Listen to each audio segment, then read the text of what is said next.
आज यही कारण है कि 135 करोड़ की आबादी का देश अमेरिका और यूरोप की तुलना में भारत का हेल्थ इंफ्रास्ट्रक्चर कमजोर है,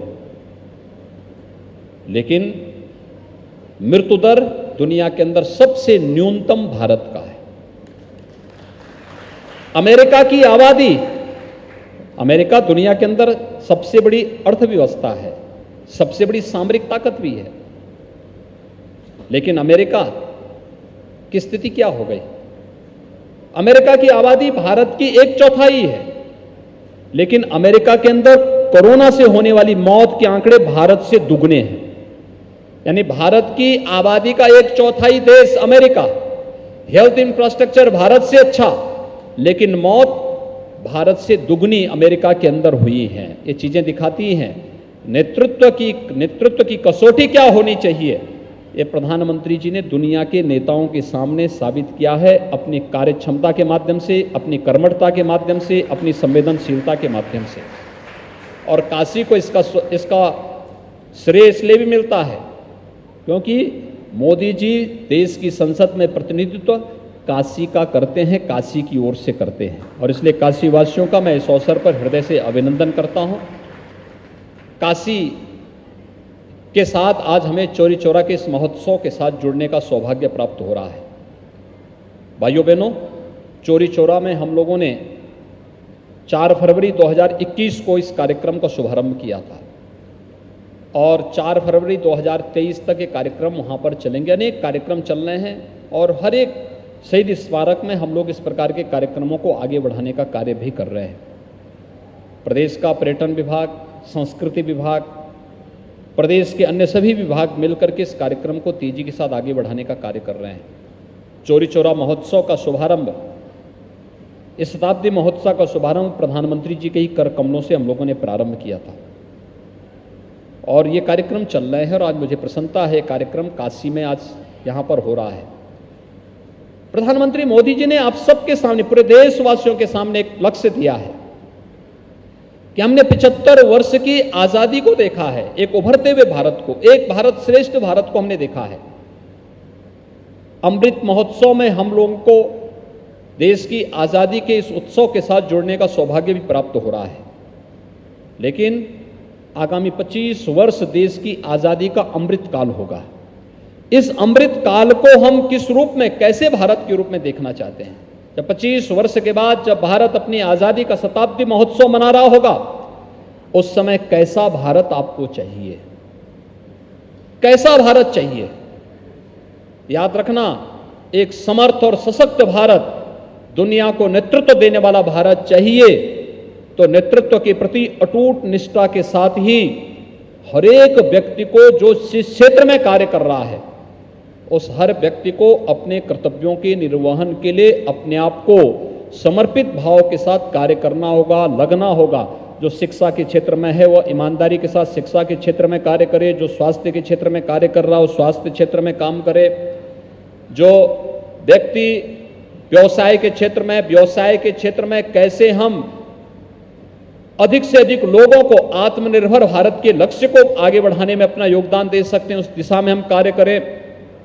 जो खेती किसानी के क्षेत्र में है, वह खेती किसानी को कैसे हम उसे दूसरों पर निर्भर होने का नहीं बल्कि आत्मनिर्भरता के लक्ष्य को प्राप्त करने में कैसे हम अपना इसका योगदान दे सकते हैं।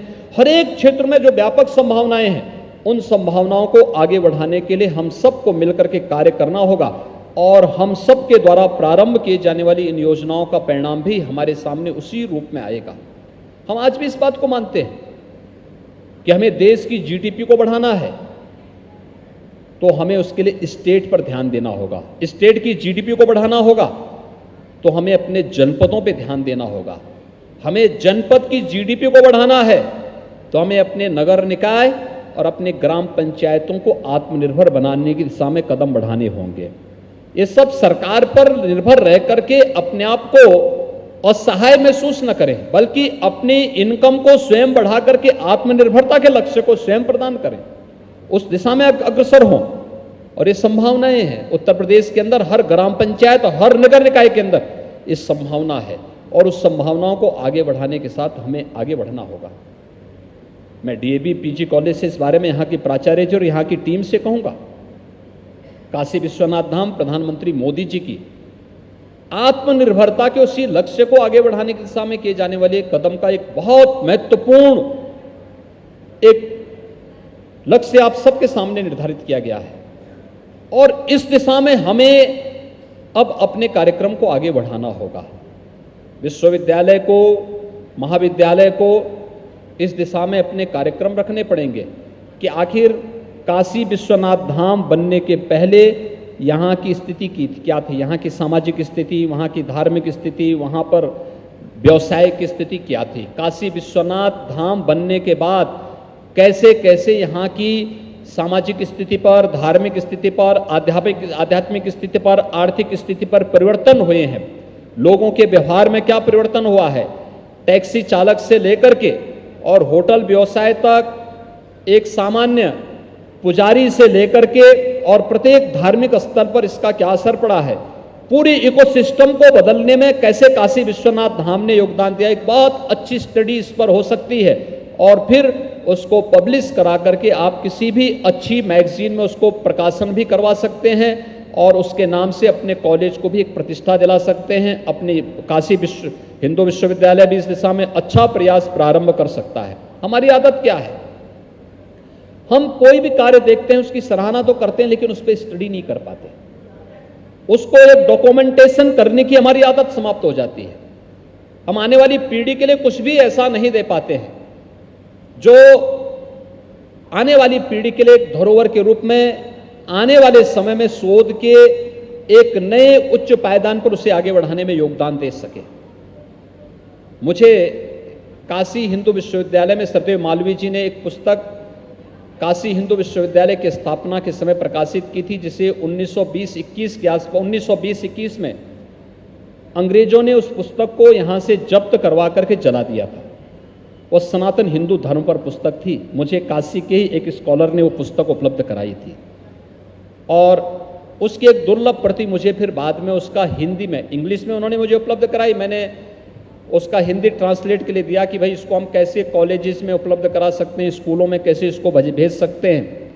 सनातन धर्म पर एक मौलिक ग्रंथ है, श्रीमती एनी बेसेंट ने उसको उस समय लिखा था और बहुत अच्छा, उसमें बहुत अच्छा काम हुआ है। अगर मालवीय जी ने उसको काशी हिंदू विश्वविद्यालय के लिए लागू किया, यहाँ के स्कूलों के लिए लागू किया था, तो मौलिक ग्रंथ जरूर रहा होगा। अंग्रेजों ने उसे जब्त कर दिया था और जब्त करने के बाद उसकी सभी प्रतियां उन्होंने जला दी थी, लेकिन कुछ प्रतियां मिली उसकी और उनमें से एक प्रति मेरे पास उपलब्ध हुई। मैं देख रहा था आखिर हम अपने ज्ञान की परंपरा को क्षुण्ण बनाए क्यों नहीं रख सकते, क्यों नहीं उसके संरक्षण का हम काम करते हैं। हमने इस प्रकार के मौलिक शोध को आगे बढ़ाने का काम क्यों नहीं किया।